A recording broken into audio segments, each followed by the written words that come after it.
اعوذ باللہ من الشیطان الرجیم بسم اللہ الرحمن الرحیم الحمد للہ رب العالمین والصلاة والسلام علی اشرف المرسلین سیدنا و نبینا محمد وعلی آلہ واصحابہ وازواجہ وذریاتہ واہل بیتہ اجمعین ومن تبعہ الی یوم الدین اللہم اجعلنا منہم یا رب العالمین فاما بعد فاعوذ باللہ من الشیطان الرجیم بسم اللہ الرحمن الرحیم رب اشرح لی صدری ویسر لی امری واحلل عقدۃ من لسانی یفقہوا قولی آمین یا رب العالمین۔ السلام علیکم ورحمۃ اللہ وبرکاتہ۔ پچھلی نشست میں ہم لوگ سورۃ التوبہ آیت نمبر 16 تک آئے تھے۔ آیت نمبر 16 جس میں اللہ تعالیٰ فرماتے ہیں کہ اے ایمان والو، کیا تم لوگوں نے یہ گمان کر رکھا ہے کہ تم چھوڑ دیے جاؤ گے، یعنی تمہاری نہ دنیا میں پکڑ ہوگی نہ آخرت میں جنت میں پہنچا دیے جاؤ گے۔ ابھی تو اللہ تعالیٰ نے جانا ہی نہیں ہے ان لوگوں کو جو جد و جہاد کرنے والے ہیں، جو تم میں سے، اور تم میں سے وہ لوگ جو اللہ کے سوا اور اللہ کے رسول کے سوا اور مومنوں کے سوا کسی اور کو اپنا دلی دوست نہیں بنانے والے ہیں، اپنا رازدار نہیں بنانے والے ہیں۔ اور اللہ تو پوری طرح باخبر ہیں، جو کچھ تم لوگ کرتے ہو یا کرو گے اللہ تعالیٰ پوری طرح باخبر ہیں۔ آیت نمبر 16 تھی۔ یہ وہ معیار اللہ تعالیٰ کو جاننا نہیں، یہ دنیا کو بتانا ہے، لوگوں کو خود بتانا ہے کہ تم کہاں کھڑے ہو۔ جب تک کہ یہ کام اللہ تعالیٰ نہ کریں تو تم اس طرح چھوڑے نہیں جاؤ گے، اس طرح تم دنیا میں آزاد نہیں ہو، اس طرح تم جنت کے حقدار نہیں ہو جب تک کہ تم اللہ کے راہ میں جہاد نہ کرو، جب تک کہ تم اللہ کے سوا، اللہ کے رسول کے سوا اور ایمان والوں کے سوا کسی اور کو اپنا گہرا دوست، اپنا رازدار نہ بناؤ۔ اللہ تو باخبر ہے تمام چیزوں سے۔ آگے بڑھتے ہیں۔ آیت نمبر 17 سورہ التوبہ۔ اعوذ باللہ من الشیطان الرجیم۔ ما كان للمشركين ان يعمروا مساجد الله شاهدين على انفسهم بالكفر اولئك حبطت اعمالهم وفي النار هم خالدون۔ اب یہ پھر آیت کا رخ بدلا ہوا ہے۔ یہاں پر اگر ترجمہ کرتا ہوں بات واضح ہو جائے گی۔ اللہ تعالیٰ فرما رہے ہیں کہ مشرکوں کے لیے یہ نہیں کہ وہ اللہ کے گھروں کو، اللہ کی مساجد کو وہ آباد کریں، جبکہ وہ خود اپنے آپ میں اس بات کے گواہ ہیں، اپنے کفر کے گواہ ہیں، اللہ کی نافرمانی کی گواہ ہیں۔ یہ وہ لوگ ہیں جن کے اعمال ضائع ہو گئے اور وہ یہ آگ میں رہیں گے، خالدون، خلود والا آگ۔ پتہ نہیں کتنا عرصہ رہیں گے، اللہ بہتر جانتے ہیں۔ یعنی یہ وہ لوگ جو کفر میں مبتلا ہیں، اللہ کی نافرمانی میں مبتلا ہیں، اللہ کی دین کو تسلیم نہیں کرتے ہیں، یا اللہ کی نافرمانیاں دین کو تسلیم کرنے کے باوجود اللہ کی نافرمانیاں کرنے والے ہیں۔ ایسے لوگوں کے لیے نہیں ہے کہ وہ آباد کریں اللہ کے گھروں کو۔ اشارہ ہے یہاں پر مسجد حرام کی طرف۔ اگلی آیت۔ انما یعمر مساجد اللہ من آمن باللہ والیوم الآخر واقام الصلاة وآتى الزکاة ولم یخش الا اللہ فعسى اولئک ان یکونوا من المہتدین۔ آیت نمبر 18۔ بے شک اللہ کے گھروں کو، اللہ کی مساجد کو ہم آباد کرنے والے تو وہی لوگ ہیں جو ایمان لائے اللہ پر اور آخرت کے دن پر، اور نماز قائم کریں اور زکوٰۃ دیں، اور نہ خائف ہوں، نہ ڈریں کسی سے سوائے اللہ کے۔ امکان یہی ہے کہ یہی وہ لوگ ہیں جو ہدایت یافتہ ہوں گے یا ہدایت یافتہ ہیں۔ ایک طرف تو بتا دیا گیا کہ مشرکین کو یہ حق نہیں پہنچتا، دوسری طرف بتا دیا گیا کہ کن لوگوں کو حق پہنچتا ہے اللہ کے گھروں کو آباد کرنے کا۔ اس میں آیت اللہ کے تمام گھر کی بات کر رہی ہے، تمام مساجد کی بات کر رہی ہے۔ اشارہ جیسا میں نے کہا کہ مسجد حرام کی طرف ہے، اس وقت یہ آیات مسجد حرام کے حوالے سے نازل ہوئی تھی، لیکن آج سب کے لیے یہ تمام اللہ کی تمام مساجد کے لیے یہی حکم ہے۔ لیکن آج کیا ہوتا ہے ہمارے مساجد میں پریزیڈنٹ اور دوسرے لوگ جو بنائے جاتے ہیں، صدر وغیرہ، اللہ تعالی ہم سب کو ہدایت عطا فرمائے یا رب العالمین۔ ایک بار پھر یہاں پر اقام الصلاۃ پھر ذکر ہوا، وآت الزکاۃ، آیت نمبر 18 میں نماز کا قائم کرنا اور زکوٰۃ کا ادا کرنا۔ یہ بتانے کی ضرورت نہیں ہے ہر ایمان والے کو، ہر وہ شخص کو جو لا الہ الا اللہ محمد الرسول اللہ کہتا ہے، کہ زکوٰۃ، یہ نماز سب سے اہم ستون ہے دین کا۔ جو لوگ اس ستون کو توڑتے ہیں، یعنی نماز قائم نہیں کرتے ہیں، وہ تو اللہ تعالیٰ رحم فرمائے، اور کیا کہا جا سکتا ہے، ایک ایسے جرم کا ارتکاب کر رہے ہیں، ایک ایسی غداری کا ارتکاب کر رہے ہیں اللہ کے قانون کے ساتھ کہ اللہ ہی بہتر جانتے ہیں کہ کیا اس کا انجام ہوگا۔ اور یہ بھی کے ساتھ زکوٰۃ کا بھی حکم ہے۔ میں نے پچھلی بار بات ہوئی تھی اس سلسلے میں کہ نماز اور زکوٰۃ دونوں ہی بے انتہا اہم ہے۔ نماز کے حوالے سے پچھلی بار کچھ بات ہوئی تھی، میں نے عرض کیا تھا، دیکھیں سورۃ الناس ایک ایسی صورت ہے جو ہر وہ شخص جس نے قرآن کچھ بھی پڑھا ہو تو سورۃ الناس ضرور اس نے پڑھی ہے، اس لیے کہ عام طور سے قرآن کے پڑھانے میں پہلے 30واں پارہ ہی شروع کیا جاتا ہے، ضرور پڑھی ہے۔ اور بہت سارے لوگوں کو گو کہ وہ نماز پڑھتے ہوں یا نہ پڑھتے ہوں، اللہ تعالیٰ سب کو ہدایت دے کہ وہ نماز پڑھیں، نماز ادا کریں، نماز قائم کریں۔ 3 باتیں وہاں پر سورۃ الناس میں، کہ اللہ تمام انسانوں کے رب ہیں، اللہ تمام انسانوں کے مالک ہیں، آقا ہیں، اور اللہ ہی ہیں جو الہ ہیں، تمام انسان اللہ کے غلام ہیں۔ جس کو یہ بات سمجھ میں آ جائے حقیقتاً اور وہ اسے تسلیم کر لے تو وہ نماز کیوں ادا نہیں کرے گا، لازماً ادا کرے گا۔ سارا معاملہ یہیں سے بگڑتا ہے۔ ہم لوگ چونکہ عربی نہیں جانتے تو ہماری تو اپنی مجبوریاں ہیں، لیکن وہ تو چلیں، آج وہ لوگ جو عربی جانتے ہیں ان کا کیا معاملہ ہے؟ کیا وہ واقعتاً اپنے آپ کو اللہ کا غلام تصور کرتے ہیں؟ کیا وہ واقعاً اللہ کو ہی اپنا الہ تصور کرتے ہیں؟ اگر ایسا کرتے ہوتے تو یہ دربار بے شمار، یہ مزارات، یہ جو کچھ بھی ہو رہا ہے ہمارے یہاں، کیا یہ سب کچھ ہوتا؟ اور ان لوگوں کو تو چھوڑیں، آج عرب میں جو کچھ ہو رہا ہے، ان کی زبان ہے یہ عربی، وہ تو پڑھتے ہیں، سمجھتے ہیں، وہاں جو کچھ ہو رہا ہے آج دیکھ رہے ہیں، ہم لوگ سن رہے ہیں، آج تو میڈیا ہے، دوسری ایسی چیزیں ہمیں معلوم ہوتی رہتی ہیں باتیں، کئی بار ویڈیوز بھی آتے رہتے ہیں۔ کیا وہ لوگ ایسا کرتے؟ سوال ہی نہیں پیدا ہوتا۔ یہ در حقیقت اس بات کا اعلان ہے، چاہے وہ منہ سے جو کہیں، ایمان نہیں ہے، اللہ پر کی کتاب پر ایمان نہیں ہے، اللہ کی ہدایات اور اللہ کی نصیحتوں پر ایمان نہیں ہے۔ قرآن میں اقام الصلاۃ، مجھے صحیح گنتی تو یاد نہیں ہے، لیکن 70 بار سے زائد بار یہ لفظ آیا ہے نا، اور اس سے اندازہ ہوتا ہے کہ یہ کتنی اہمیت کا حامل ہے۔ اقام الصلاۃ، نماز کا قائم کرنا کتنی اہمیت کا حامل ہے۔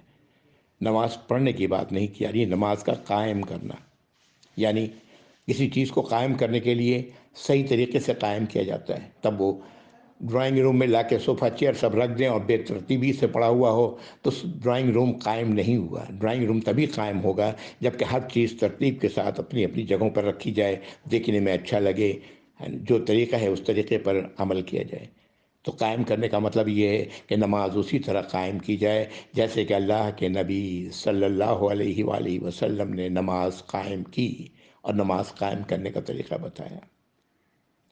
یہ حدیث تو ہم سب، میرے خیال میں سب، آپ بھی جانتے ہوں گے، ہم سب جانتے ہیں کہ سلو کما رأیتمونی اصلی، نماز ایسے ادا کرو جیسے تم نے مجھے نماز ادا کرتے دیکھا ہے۔ اور جس صحابی سے یہ روایت ہے، انہی صحابی سے نماز کے حوالے سے دو باتوں کی اور روایت ہے، اور وہی صحیح بخاری میں موجود ہے، لیکن مسلک کا بخار ہمیں اس بات کو تو ہم کہتے ہیں اور دوسری بات کو تسلیم نہیں کرتے۔ ہاں، بات نکل گئی تو وہ صحابی بیان کرتے ہیں کہ نبی کریم صلی اللہ علیہ وسلم 2 رکعت کے بعد، 2 سجدے کے بعد بیٹھتے کچھ دیر، پھر کھڑے ہوتے۔ آج یہ کام کہاں کیا جاتا ہے؟ کون لوگ کرتے ہیں؟ کتنے ہی لوگ مسلک کے وجہ سے نہیں کرتے۔ مسلک کی بخار انہی صحابی سے رفع دین بھی ثابت ہے لیکن وہ بھی ہے، آپ جانتے ہیں جو کچھ بھی ہے۔ بہرحال بات نماز کی ہوئی تو چند باتیں میں عرض کروں گا۔ میں چاہتا ہوں اس معاملے کو تفصیل سے تو آج بتانا مشکل ہے، لیکن جتنا بھی تھوڑا بہت بتانا میں چاہتا ہوں۔ ہم لوگوں نے سورۃ النساء میں پڑھی ہے یہ آیت نمبر 103 ہے، ان الصلاۃ کانت علی المؤمنین کتابا موقوتا، بے شک نماز تو ایمان والوں پر لکھ دی گئی ہے وقت کے مطابق۔ اللہ نے اوقات بنا دیے ہیں، نماز کے 5 نمازوں کے اوقات بتائے ہوئے ہیں، قرآن یہ بات کہہ رہا ہے، اور نبی کریم صلی اللہ علیہ وسلم نے یہ 5 اوقات، فجر، ظہر، عصر، مغرب، عشاء، یہ اوقات بتائے۔ اور آپ یہ اوقات نبی کریم صلی اللہ علیہ وسلم کو جبریل علیہ السلام نے بتائے۔ جبریل علیہ السلام نے نماز آپ کو پڑھائی اور بتایا کہ یہ اوقات ہیں آپ کی امت کے لیے۔ یہ روایات سب موجود ہیں، صحیح بخاری، صحیح مسلم، جس پر ہم کہتے ہیں کہ یہ احادیث کی صحیح کتابیں ہیں۔ فجر کی نماز کا وقت صبح صادق سے لے کر سورج کے نکلنے سے قبل تک، سورج کے نکلنے سے قبل تک، یہ سورج کے نکلنے کے وقت کو عربی میں اشراق کہتے ہیں۔ اشراق کا مطلب ہوتا ہے سورج کا نکلنا، اس سے قبل تک۔ آپ نے فرمایا کہ جس نے سورج کے نکلنے سے قبل تک 1 رکعت نماز بھی ادا کر لی اگر فجر کی، تو اس کی نماز ہو گئی۔ یہ اشراق کا لفظ ہم لوگوں نے اس کے کچھ اور معنی لے لیے ہیں۔ اشراق کی نماز کہتے ہیں، کہیں بھی حدیث میں اشراق کی نماز کا لفظ نہیں ہے میرے علم کے مطابق۔ میں تو ایک ادنا سا طالب علم ہوں، بہت ہی معمولی۔ بہرکیف ظہر کا نماز کا وقت کہ سورج جب اپنے زینت پر پہنچ جائے، بالکل اپنی اونچائی پر پہنچ جائے، اور جیسے ہی جھکا نہ سایہ اس کا بنا کسی چیز کا، آبجیکٹ کا، تو ظہر کا وقت ہو گیا۔ اور یہ ظہر کا وقت اس وقت سے لے کر کے جب تک کہ کسی آبجیکٹ کا سایہ اس کے برابر نہ ہو جائے، ظہر کا وقت موجود ہے، ظہر کا وقت ہے۔ جب یہ برابر ہو گیا، ظہر کا وقت ختم ہو گیا۔ عصر کا وقت جب سایہ برابر ہو گیا اپنے آبجیکٹ کے، جو جس چیز کا سایہ ہے اس کے برابر ہو گیا، تو عصر کا وقت شروع ہو گیا۔ اور یہ وقت سورج کے غروب ہونے سے قبل تک عصر کا وقت ہے۔ مغرب کا وقت سورج کے غروب ہو جانے کے بعد سے عشاء کے وقت سے قبل تک، تقریباً 10-15 منٹ قبل تک مغرب کا وقت ہے۔ اور عشاء کا وقت شروع ہونے کے بعد سے لے کر رات کے کسی بھی وقت تک ادا کی جا سکتی ہے عشاء کی نماز۔ نماز کے ان اوقات کا تعین تو احادیث میں اللہ کے نبی کے صلی اللہ علیہ وسلم کے ذریعے ہم تک پہنچ چکا، لیکن یہ مسلک ہے جو آڑے آتا ہے، ہاں، کہ یہ بھی میرا وقت نہیں ہوا ہے، ان کا وقت نہیں ہوا ہے۔ اور اسی مسلکی بخار جب پورے زور شور سے تھا، آج سے تقریباً سمجھ لیں کہ 70-80 سال پہلے کی بات تک، کہ حرمین شریفین میں 4 مصلے ہوا کرتے تھے۔ وہ جی یہ ان کی اس مسلک کے نماز کا وقت ہے، وہ جا کے وہاں پڑھتے، باقی لوگ بیٹھے ہوتے، ان کے مسلک کا نماز شروع ہوتی، ان کا امام آتا تو پھر یہ ان کی مسلک کا نماز ہوتا، باقی لوگ بیٹھے ہوتے۔ یہ سلسلہ اللہ تعالیٰ بہترین اجر و ثواب سے نوازے، محمد بن عبداللہ رحمہ اللہ کو، محمد بن عبد الوہاب رحم، یعنی کہ جن کے نام سے وہابی مسلک کا یہ ایجاد کی گئی، جبکہ وہابی مسلک نام کی کوئی چیز نہیں ہے۔ ان کی تعلیمات کا نتیجہ تھا کہ یہ نمازیں، ایک نماز، ساری جب مسئلے ختم کیے گئے اور ایک مسئلے پر نماز ہونے لگی، ایک بار نماز ہونے لگی۔ آج بھی آپ دیکھیں گے ایسے لوگ ملیں گے جو جماعت میں شامل نہیں ہوتے، ایسے لوگ آج بھی چند ہیں، لیکن بہرحال ملتے ہیں ایسے لوگ۔ اللہ تعالی ہم سب کو ہدایت عطا فرمائے۔ بات تو بہت کچھ کرنی ہے لیکن نماز کے اوقات کے سلسلے میں، نماز کے سلسلے میں، لیکن میں آج اتنا ہی کہا کہ رک جا رہا ہوں، انشاءاللہ اگلی بار پھر مزید بات کروں گا، اس طرح امت کو ٹکڑے ٹکڑے کیا گیا۔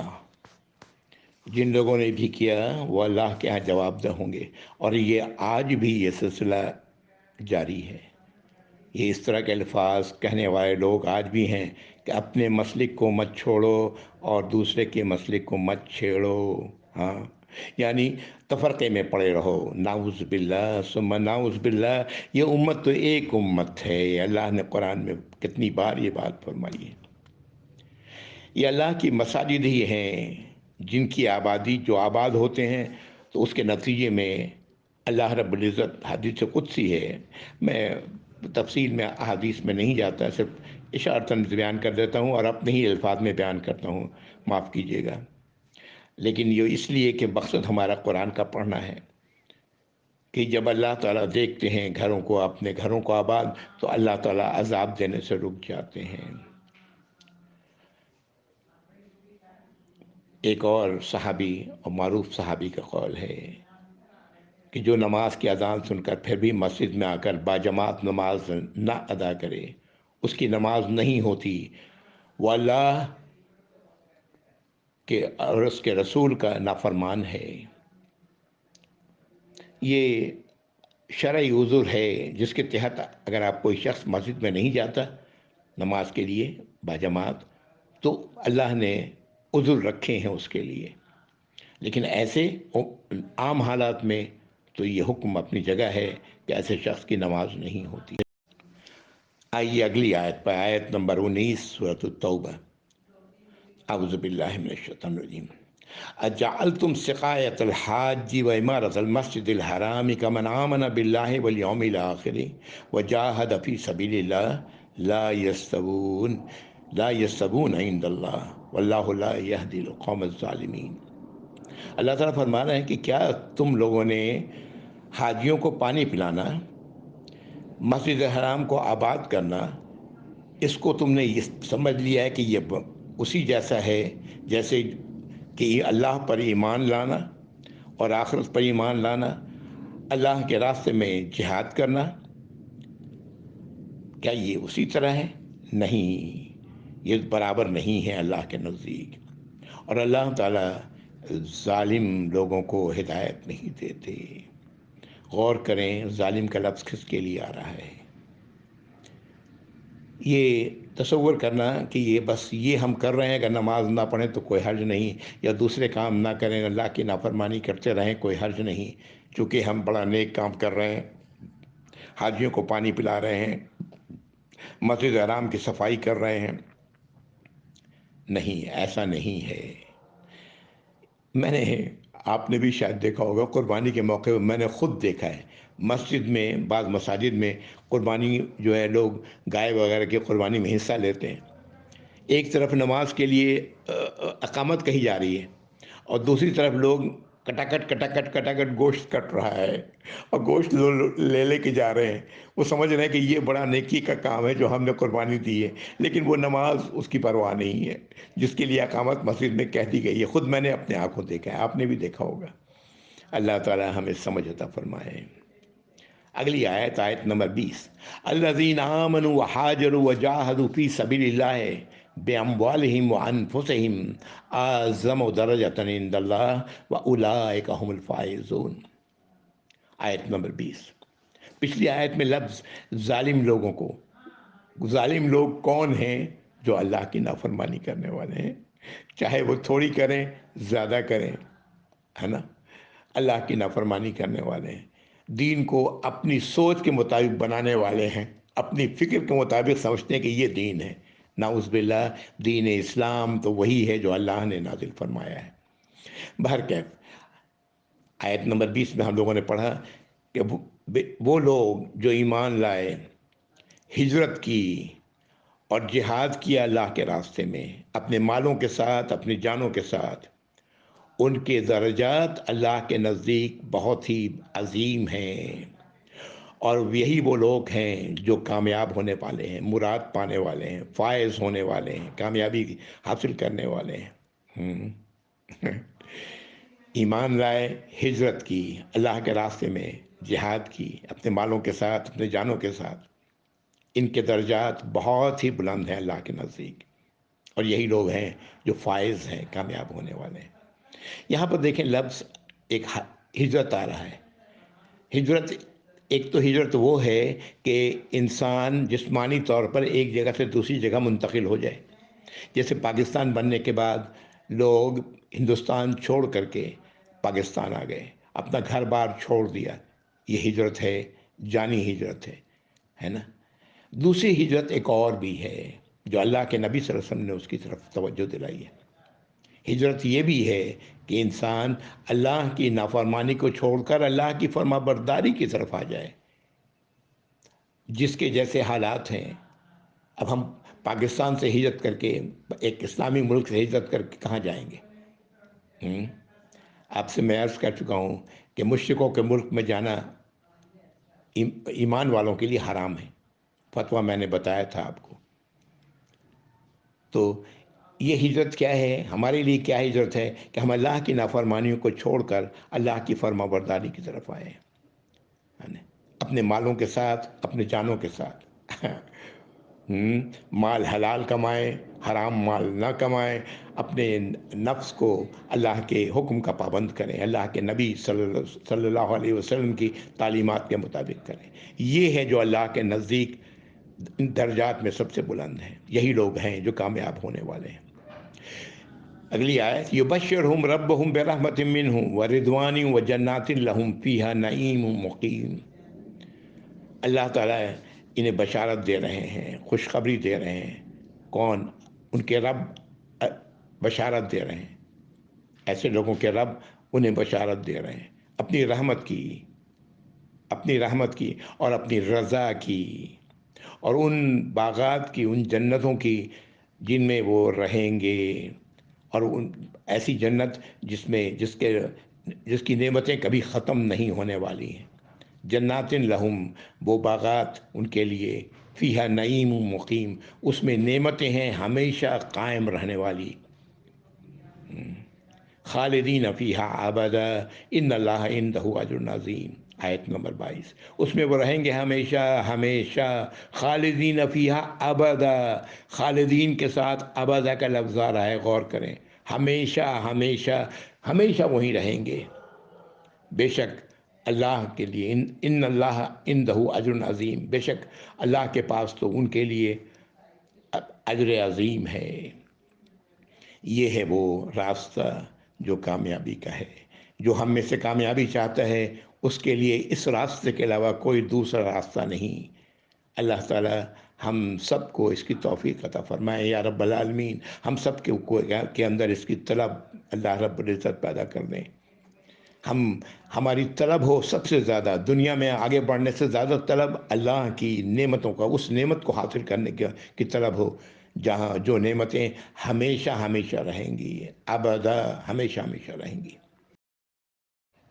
انہی باتوں کو اللہ تعالیٰ آیت نمبر 23 اور 24 میں دوسرے انداز سے سمجھا رہے ہیں، ہے نا۔ سمجھانے کا انداز دیکھیں، اللہ رب العزت نے کوئی کسر نہیں چھوڑی ہے۔ یہ ہماری بد نصیبی ہے کہ ہم اس کے باوجود اللہ کی ہدایت پر سے غافل ہیں۔ اعوذ باللہ من الشیطان۔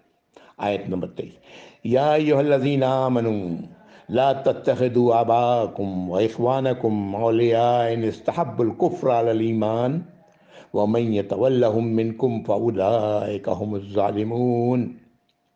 اے ایمان والو، مت بناؤ اپنے باپ داداؤں کو، اپنے بھائی بندوں کو اپنا گہرا دوست، اپنا دلی دوست، اولیاء، ولی کون؟ وہ جو پسند کرتے ہیں کفر کو ایمان پر، اللہ کی نافرمانی، ایمان کے راستے کو اختیار کرنے کے بجائے نافرمانی کے راستے کو وہ پسند کرتے ہیں۔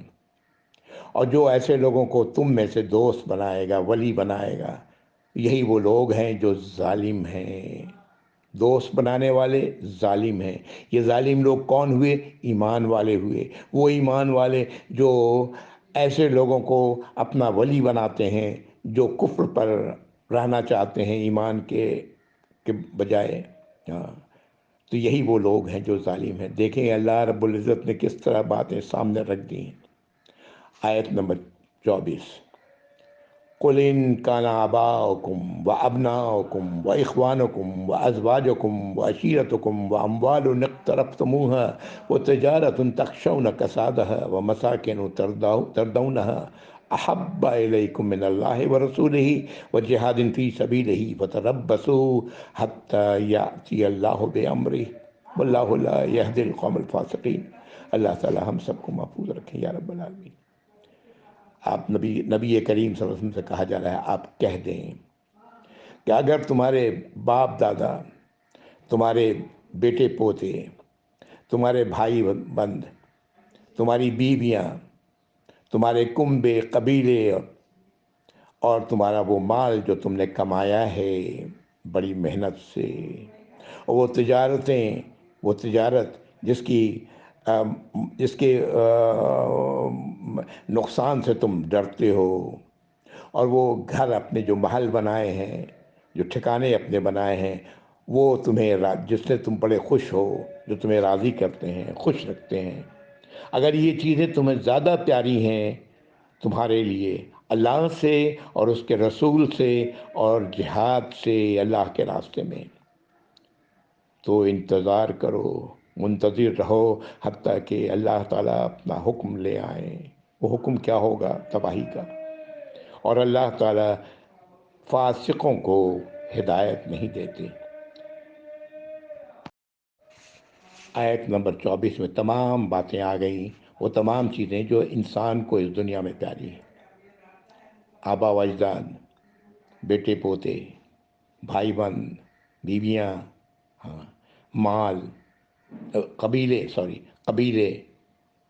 ہے نا، خاندان، مال جو کمایا ہے، اور تجارت جس کے نقصان کا خطرہ ہوتا ہے، ہر وقت ڈرتا رہتا ہے انسان کے نقصان نہ ہو، اور وہ ٹھکانے، گھر، محل، مکانات جو دیکھ کے جس سے ہم بہت خوش ہوتے ہیں۔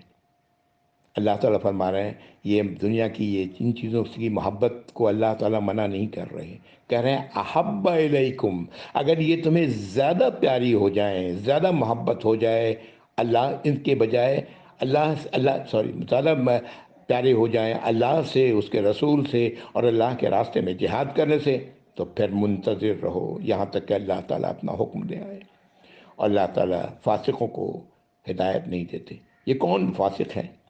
وہ لوگ جو ایمان کے بعد ان چیزوں سے زیادہ محبت کرتے ہیں اللہ کے مقابلے میں، اپنے رسول کے مقابلے میں، اللہ کے راستے میں جہاد کرنے کے مقابلے میں۔ ہاں، تو ایسے لوگوں کو اللہ رب العزت فاسق کہہ رہے ہیں۔ پہلے ظالم کا لفظ آ چکا، اب یہ فاسق آ رہا ہے۔ فاسق ہے، آپ کو میں بتا چکا ہوں، فاسق حدود سے باہر نکل جانے والا، اللہ کی جو دین کے حدود ہیں اس سے باہر نکل جانے والا، اپنے وعدے کی خلاف کرنے والا فاسق ہے۔ تو یہ اللہ تعالیٰ فاسقوں کو ہدایت نہیں دیتے۔ اور یہی وہ بات ہے جو اللہ کے نبی صلی اللہ علیہ وسلم نے فرمایا کہ جس کے ہاتھ میں میری جان ہے، تم میں سے کوئی ایمان والا ہو ہی نہیں سکتا جب تک کہ میں اس کے ماں باپ سے، اولاد سے اور دنیا کے کل لوگوں سے زیادہ عزیز نہ ہو جاؤں، دنیا کے کل لوگوں سے زیادہ عزیز نہ ہو جاؤں۔ اللہ تو سب سے زیادہ عزیز ہیں۔ پڑھ چکے ہیں ہم لوگ سورۃ البقرہ میں، والذین آمنوا اشد حبا للہ، آیت نمبر 165 سورۃ البقرہ کی، کہ وہ لوگ جو ایمان لاتے ہیں ان کی جو شدید محبت ہے، سب سے زیادہ وہ محبت کرتے ہیں، وہ اللہ سے کرتے ہیں۔ کیوں؟ اللہ ہم سب کے آقا ہیں۔ آج ہم نے اللہ کی آقا کے بجائے ہم نبی کریم صلی اللہ علیہ وسلم کو آقا کہتے ہیں، وہ لفظ استعمال کرتے ہیں، اور یہ وہ لوگ کرتے ہیں جو علم رکھنے والے ہیں، وہ لوگ کرتے ہیں۔ یہ لفظ آقا، صحابہ کرام نے کبھی نبی کریم صلی اللہ علیہ وسلم کے لیے یہ لفظ استعمال نہیں کیا۔ ہاں، آپ کو اللہ کا رسول ہی مانتے تھے، اللہ کا پیغامبر مانتے تھے، پیغام لانے والا۔ ہاں، پوسٹ مین جیسے وہ، اس کا کام پیغام، اس کا کام ہے چٹھی لا کے دے دینا، خط لا کے دے دینا، ڈاک لا کے دے دینا، ہے نا۔ اور اللہ کے نبی صلی اللہ علیہ وسلم، یہ میں نے پوسٹ مین کہا، نعوذ باللہ، ایسا نہیں سمجھیے کہ اللہ کے نبی صلی اللہ علیہ وسلم پوسٹ مین تھے، نہیں۔ نبی کریم صلی اللہ علیہ وسلم نے اللہ کی ہدایات پر وہ نمونہ تھے ہم سب کے لیے۔ تو یہ ہے وہ بات جو کتنی اہم ہے، جو کہی گئی آیت نمبر 24 میں۔ یہاں میں رک رہا ہوں اسی جگہ آیت پہ، انشاءاللہ اگلی بار تھوڑا نماز کے بارے میں کچھ باتیں اور مزید کروں گے انشاءاللہ تعالی۔ جب تک کے لیے آخر دعوانا الحمدللہ رب العالمین، وصلی اللہ علی محمد وعلی آلہ واصحابہ وازواجہ وذریاتہ واہل بیتہ اجمعین من تبعہ الی یوم الدین۔ السلام علیکم ورحمۃ اللہ وبرکاتہ، جزاکم اللہ خیر۔